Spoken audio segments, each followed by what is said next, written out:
bringing hope the world over. Hope Channel.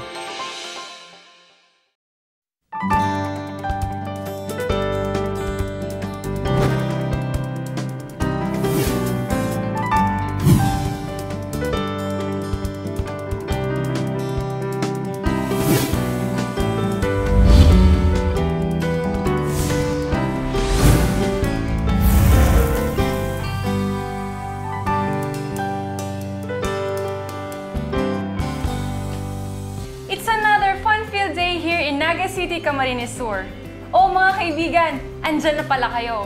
Welcome back to another tongue-filled experience na talaga namang pinaghandaan para lamang sa inyong kalusugan at panlasa. Samahan niyo po kami, kasama ko po si Kuya Arnel, ang vegan chef ng Green Earth Cafe. Ako naman po si Jam. Dito lamang po yan sa programang where you can feel not only your tummies but your spirit. Food and Soul, Bicol Edition. Bago po tayo magsimula, kunin po natin ang ating Biblia at buksan po natin sa Revelation 21 verse 3 to 4. Na ang sabi po ay, Behold, the tabernacle of God is with men, and He will dwell with them, and they shall be His people. God Himself shall be with them and be their God. For God shall wipe away every tear from their eyes. Neither shall there be any more death, and all these former things shall pass away. Mga kaibigan, ang verse na ito ay napaka-inspirational sapagkat alam natin ang mga bagay na naranasan natin dito sa mundo, mga kalungkutan, mga kasamaan, ay lalampas din. Ito ay pansamantala lamang. Panghawakan lang natin ang pangako ng ating Panginoong Jesus na Siya ay babalik at darating muli sa mundong ito upang makasama niya tayo hanggang sa walang katapusang panahon. Mga kaibigan, ang verse na ito ay isang napakagandang pangako mula sa ating Panginoong Jesus.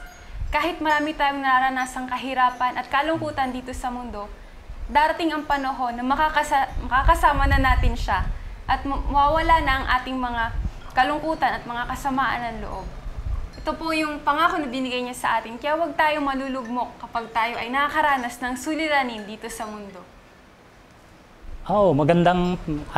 Talagang magandang pangako yan ng Panginoon. Kasi sa pagkaintindi natin ngayon, ay mula pa noong creation, talagang sinipa tayo palabas ng Garden ng Eden. Kasi dahil sa kasalanan. Ngayon, wala talaga tayong pag-asang makabalik sa ganung kondisyon, di ba? Sa perfect na kondisyon na environment na gano'n. Kaya nga, pinadala niya ang kanyang anak, si Jesus, para i-redeem tayo. Para yung mga nagsangla tayo, tapos i-redeem natin, babawiin tayo sa pamamagitan ng kanyang dugo, di ba? Kaya sa ngayon, ibig sabihin, practicein natin yung pamumuhay sa loob ng creation. Ano ba yung pamumuhay sa loob ng creation? Binigyan tayo ng mga sikreto. Walang sikreto yun eh. Meron yung nutrition, yung exercise, yung water, pag-iinom malinis na tubig. Ano pa ba yun? Ano ba nga pa yun? Sunshine. Sunshine, air, temperance, rest, at saka yung trust in God. Trust in God. Yung mga 8 bagay na yun. Dapat pag-aralan natin yun. Unang-una, dahil sa unang kasalanan ni Adam and Eve, dati sa pagkain yun eh, di ba? Napaalis sila doon. Kaya ngayon, babalik tayo sa dating pagkain natin na binigay sa atin ng diet, yung plant-based diet, di ba? Kaya yun ginagawa natin, di ba? Yan. Kaya ngayon, huwag nating isipin na ito ay isang parusa, di ba? Kasi iniisip natin ito ay isang denial ng ating mga kagustuhan na kainin. Yung appetite ba? Isipin natin ito ay isang regalo. Ang pagiging vegan. Ang pagiging vegan. Bakit regalo ito? Kasi makakaligtas tayo sa sakit, yung mga binibigay na yung hindi magandang pangangatawan. Halimbawa, makikita natin yan. Kung halimbawa, taliwas tayo sa kanyang diet na vegan, magkakarni tayo, mag-iisda, yan, marami tayong kinakain, sinusunod natin ang appetite. Paunti-unti niyan, habang tumatanda tayo, may mararamdaman tayong mga abnormality sa ating katawan. Unang-una niyan, yung pagiging halimbawa ng obese, ganyan, di ba? Unang sakit yan ng lalo sa bansang Amerika. Kasi may sinusunod silang standard American diet na ganun din yung pattern din tayo doon sa standard American diet. Nai-influensya Oo, na-influensyon tayo. Kaya ang nangyayari, if we follow that standard diet, ay magiging sunod din tayo sa kanilang mga sakit. Kaya ngayon, dapat pag-aralan na natin na makabalik tayo sa original diet na kung saan plant-based diet. Kaya ito na ang gagawin natin, di ba? Ano, mag-umpisa start tayo? na po tayo. Oo, kaya ang gagawin natin ngayon ay gagawa tayo ng mga dips ng at saka pan-toppings ng tinapay. Dalawang klase. Ang isa, yung baba ganoush at yung isa naman, yung basil toppings. Kuya Arnel, baba ganoush, parang napaka-exotic atang pangalan niya. Paki-explain naman po sa amin, ano yung ba baba ang ganoush? baba ganoush? At sa anong country po ba yan galing? Kung Pilipinas po ba yan? Or sa ibang country po? Yung baba ganoush, mga kaibigan, ito ay isang popular na dish ng Middle Eastern countries.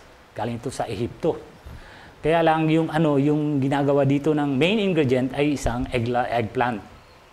Kung saan dito naman sa atin ay yung inihaw na talong, yan, baba ganoush. Tapos yung eggplant naman, yung tomato toppings ay raw vegetables naman yan na pan-topping sa tinapay. So yun yung pang ingredients ng baba ganoush natin ngayong araw. Oo, okay po.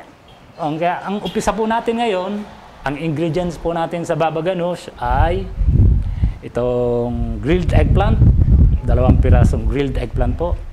So hindi na po natin yan nilagyan ng oil. Wala po, inihaw lang. Inihaw lang po natin lang. direkta sa apoy. At Meron po tayong grounded sesame seeds. Meron po tayong grated garlic. Ito po yung grated garlic.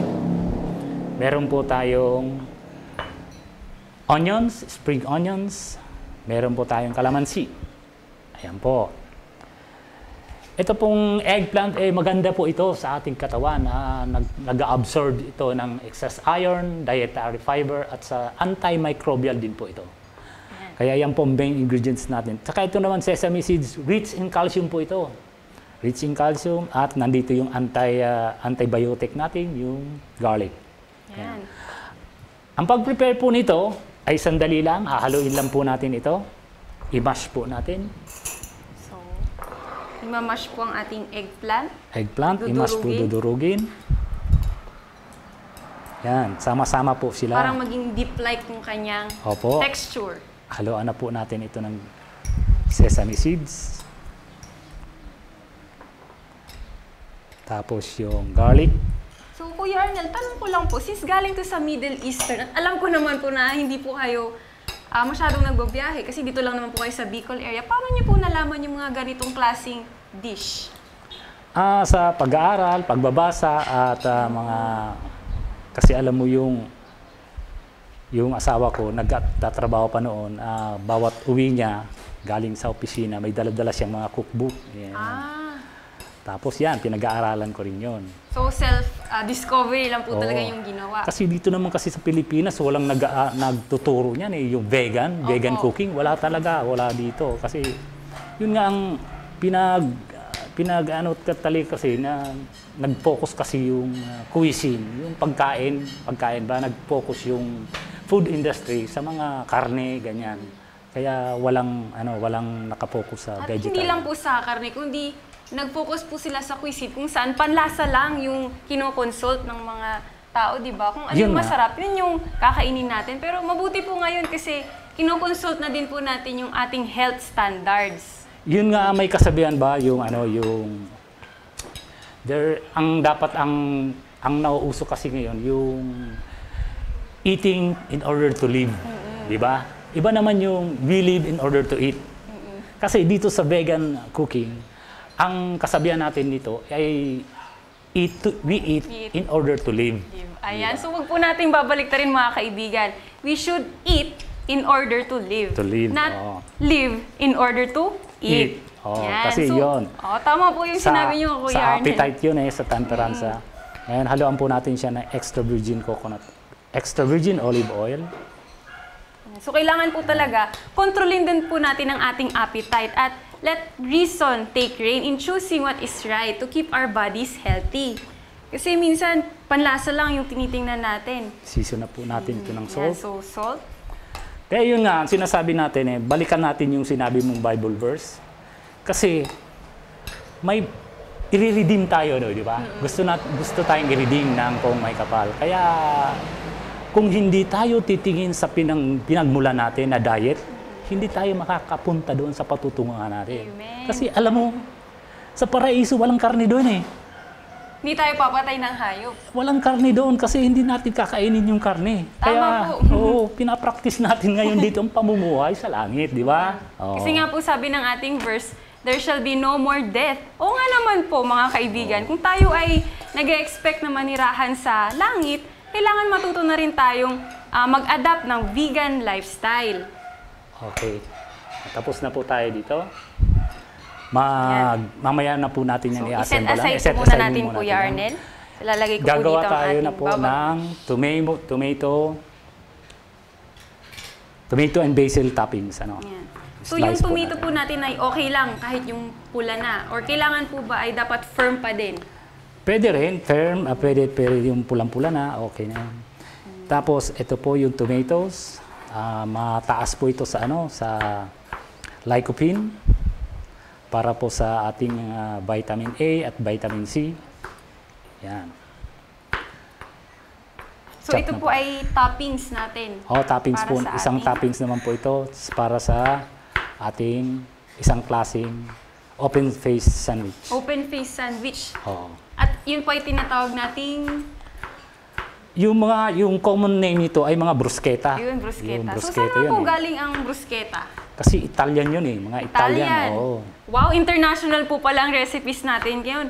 Meron Oo. tayong galing sa Middle East at meron din tayong galing sa Italy. Oo, Yan, kasi- Italian. Kasi alam mo, nag-practice nga tayo papunti ang paraiso eh. Yan.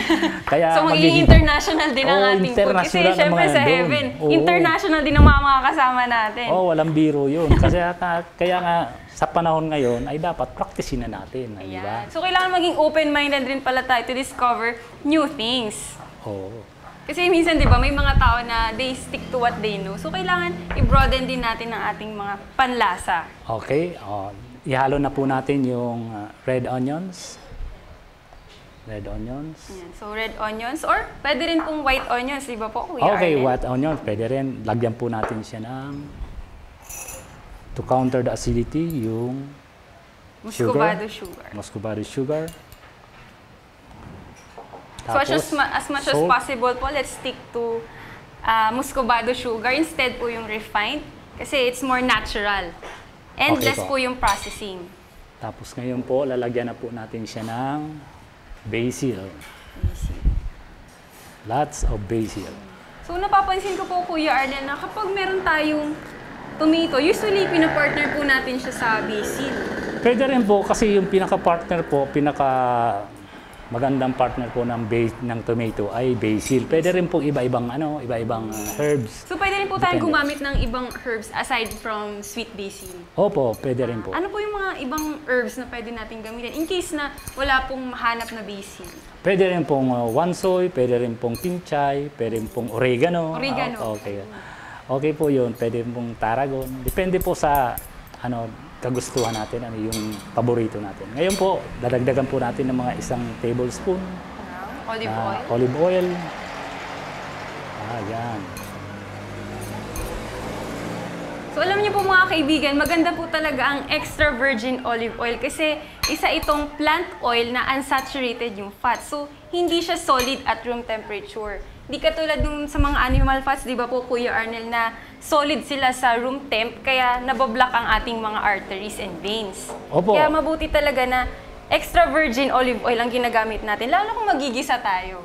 Opo, kasi sa mga oil naman po, piliin lang po natin yung yung hindi hydrogenized.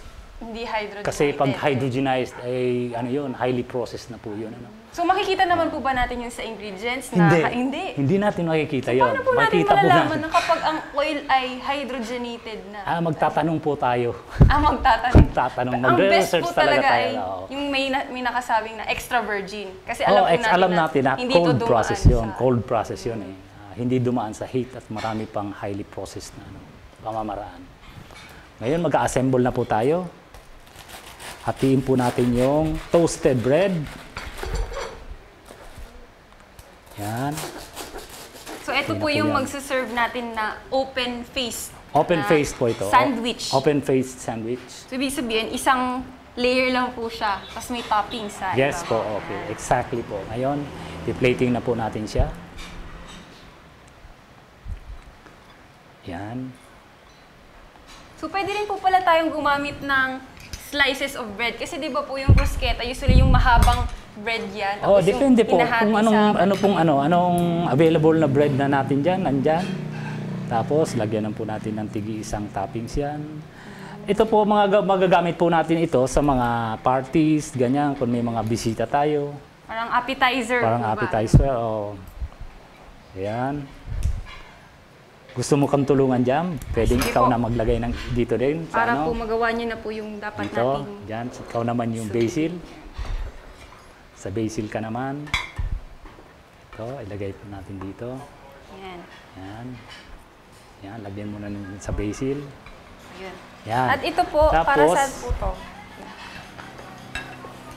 ito na. Ah, ito na. Oo, ito Okay. naman. Sa bawat isa, lagyan po natin ng isa yan. So ito, dito lang po yung... Toppings, oo. Yan, sige, lagay mo na. Sige. Tapos akin na ito. Yan. Ito po yung ating mga ginagamit, lalo po sa may kung pag malapit ng birthday ninyo, pwede rin po kayong maghanda ng ganito. At para sa mga bisita. Yan. Tapos may final touch po tayo dito, lagyan po natin siya ng mga toppings. Yan. Yan po ay ang ating onion... Onions po. Onions. Onion... Spring onions. Spring onions. Ayan. Tapos spring meron po onions. tayong black sesame seeds. Ah, so hindi po yan toasted? Hindi, Sesame seeds. hindi toasted. So black meron po sesame. palang black sesame seeds. Toasted na ito. Pre-toasted na ito. Pre-toasted. Oo. Kaya siya naging black. Oo. Ah, okay. Pre-toasted. Hindi. Dalawang kasi yung sesame seeds. Okay. May white at sabay black. Pero ito ay white. not Hindi, toasted. white. Black. Black. Black. Ah, Black okay. yan. Yan. Ngayon ko lang po yan nalaman, meron po palang black. Ayan. Ayan. Okay na po. Okay na po yan. Ito na po Yan, ang ganda yung na po ng ating open-faced appetizer. sandwich. Yan, okay. So, eto na po. Ayan na po yung... Ito na po. Yung finished dish Ang natin. finished dish. Na itong pangalan na baba ganoush, a toasted sandwich with baba ganoush, at ito naman yung toasted open-faced sandwich with tomato and basil toppings.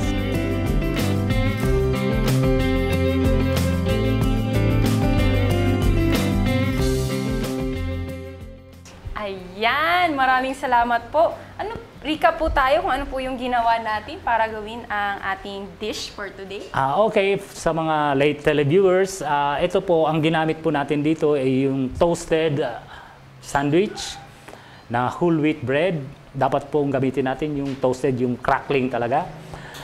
Ginamit po natin sa baba ganoush ay dalawang talong na pinag-ihaw at binalatan. Tapos pinag-mash po natin yon. Nilagyan natin dalawang garlic, na grated garlic, salt, tapos calamansi, and then meron siyang sesame seeds. May toppings po tayo dyan, sesame seeds, tapos yung garlic, yung spring onions na pinag-chop. Ito naman pong basil and tomato toppings. Ang ingredients po nito, yung fresh tomatoes, pinag-cubes po natin, mga 4 na pirasong tomatoes. Nilagyan po natin siya ng isang kapirasong red onion, medium size. Tapos meron po siya ng salt and olive oil. Ayan. So napakadali lang po i-prepare. Pero bago po nating tikman, i-set aside po muna natin kasi meron po tayong another vegan recipe. Okay.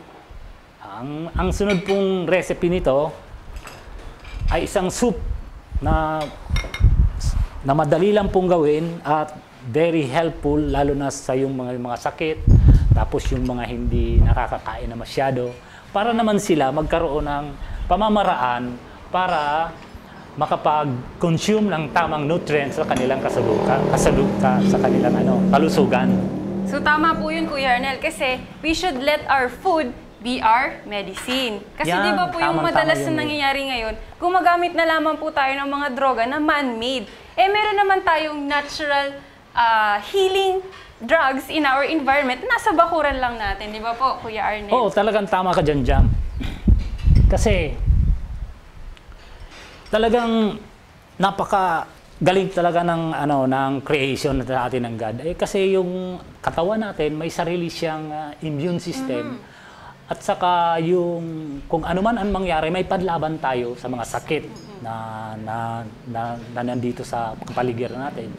Kaya iyon lang ang mangyayari lang yan kung susunod tayo sa kanyang counsels of health, tinatawag natin. Yung counsels, yung mga palituntunan niya, mga alituntunin niya para sa ating mga health.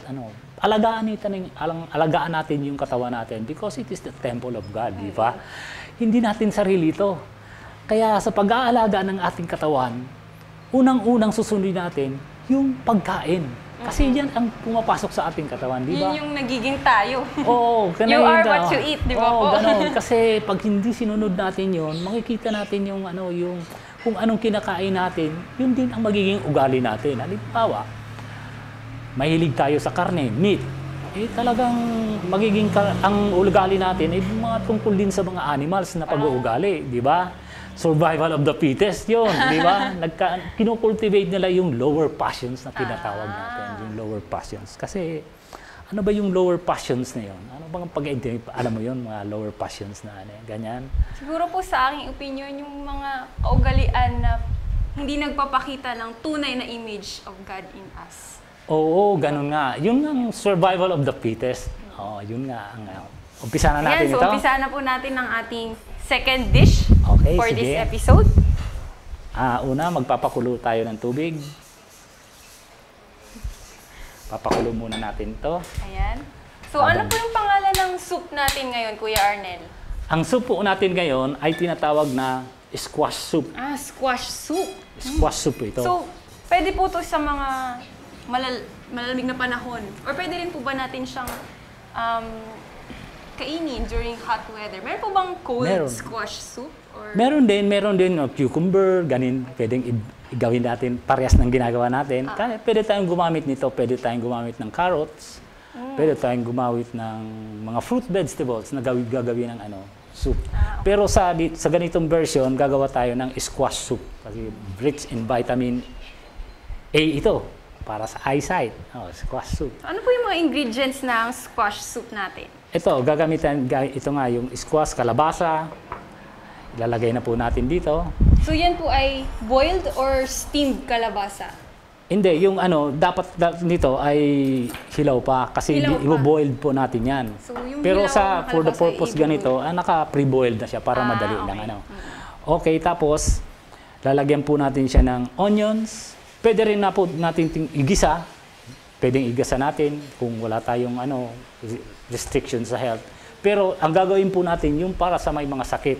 Kaya iiwasan po natin yung oil. Diba? So ito po ay isang therapeutic dish. Oo, therapeutic dish. Ilalagay na po natin yung onions natin. Kasi po meron tayong dalawang klaseng meals, di ba po? Yung preventive meals at yung therapeutic meals. Oo, yun nga. Yung preventive ay para yun sa mga taong wala pang sakit pero iniiwasan lang magkasakit. Isa lang. Opo. Okay. Yung mga therapeutic naman ay yung may mga sakit na, tapos ang kinakain nila yung mga meals na ito, yung therapeutic meals para hindi pa lumala ang kanilang sakit. O kaya makabawi sila. Makarecover ang kanilang katawan. Tapos iboboil lang po natin yan. Kasi yung therapeutic, isa lang naman ang diferensya noon sa preventive. Yung preventive, iiwas lang tayo sa mga fatty foods. Fatty foods. So, alisin po natin yung oil. Kahit yung olive oil. Alis lahat. Lahat ng oils po. Hindi tayo gigisa. Talagang boil lang po tayo. Or steam. I-replace natin. Steam. I-replace natin yung oil ng tubig. Okay. Tapos, maging iwasan din po natin yung mga nuts. Kasi high fats po yun eh. So, iwasan po natin ng peanuts, lahat ng nuts. Cashew nuts. Kasi high yung sa fat. Alam mo kung bakit? Pag mataas tayo sa ganyan, nagkakaroon tayo ng blocking na nalilimit niya yung absorption ng mga nutrients. Tsaka isa pa po dun mga kaibigan, yung fats po kasi ay mabagal ma-digest ng ating katawan. Ayan. Okay na po so, siya. nagbo-boil na po ang ating tapos, pag malambot na po siya, tigilan na po natin yung Yan, tigil na at po. sunod po ay, ano pong sunod natin gagawin, Kuya Arnel? Ang gagawin po natin ito ay dudurugin natin So, siya. iduduro po natin. So, pwede nating gamitin yung ating blender. Pwede natin Ayan, gamitin so yung i-blend blender. na po natin Okay. ang ating soup. Blender po natin yung soup. Okay na, dyan mo na lang. Dito na lang po. Sige. Tapos, maging maingat lang po tayo dito kasi mainit ito. Ayan. So, maganda po na glass ang ating blender. Oo. Kasi kung plastic ay baka mangyari sa ating blender. Ayan. Yan. So, ito po ang ating... Sandali. Yan.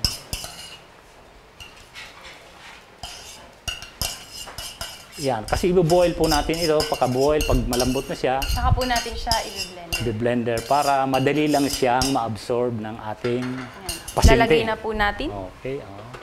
Kasi kapag may Sakto sakit, po natin. medyo nanghihina pa ang katawan. So, Oo. Madali po. dapat soft diet muna ang ating pasyente. Medyo Ayan. buksan po natin ito kasi may usok pa siya. Parang ganyan. Para less yung pressure sa loob. Oo. Kaya maglalagay tayo ng opening. Oo, Ayan. ngayon po. Sana po hindi naman tumalsik ang ating... Ayan. Okay, Yan. Ayan, okay na po.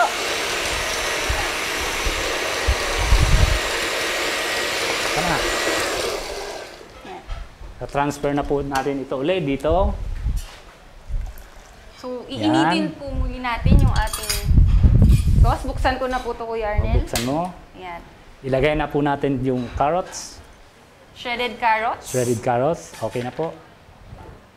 Tapos, Next po ay ngayon, Here. pag kumulo na po, hanggang kumulo, tapos maluto na itong carrots, yan.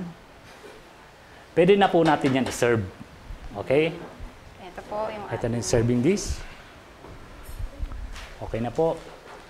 Serve na po natin siya sa serving dish. Meron na po tayo ditong thick squash soup. Yan. Yan. Tapos, lagyan na po natin siya ng toppings. And peanuts. Yan. So ito po ay complete meal Complete meal, okay. for our recuperating person.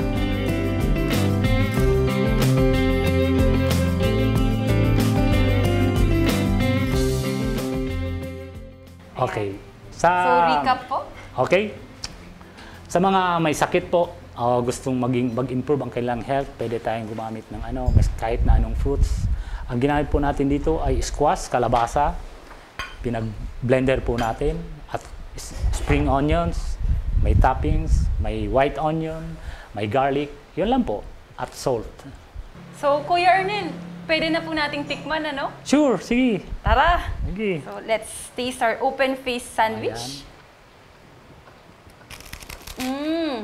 Crunchy.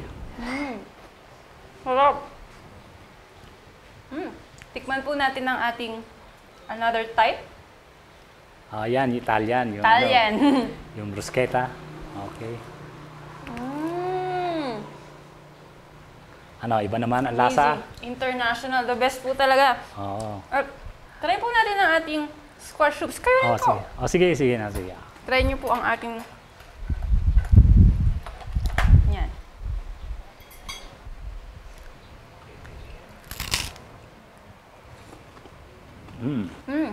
Mainit. So, tamang-tama po sa may mga sakit. So, ito po ang ating dish for today. Thank you po, Kuya Arnel, for sharing your knowledge with us. And this is another new and healthy meal for us. Samahan niyo po muli kami for another exciting day of vegan meals.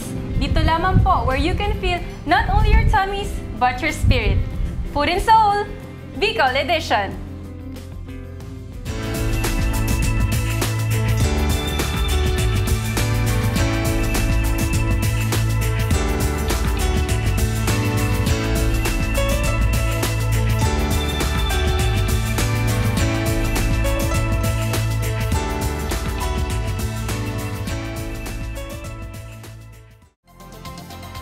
presenting the best news in the world. You're watching the Hope Channel.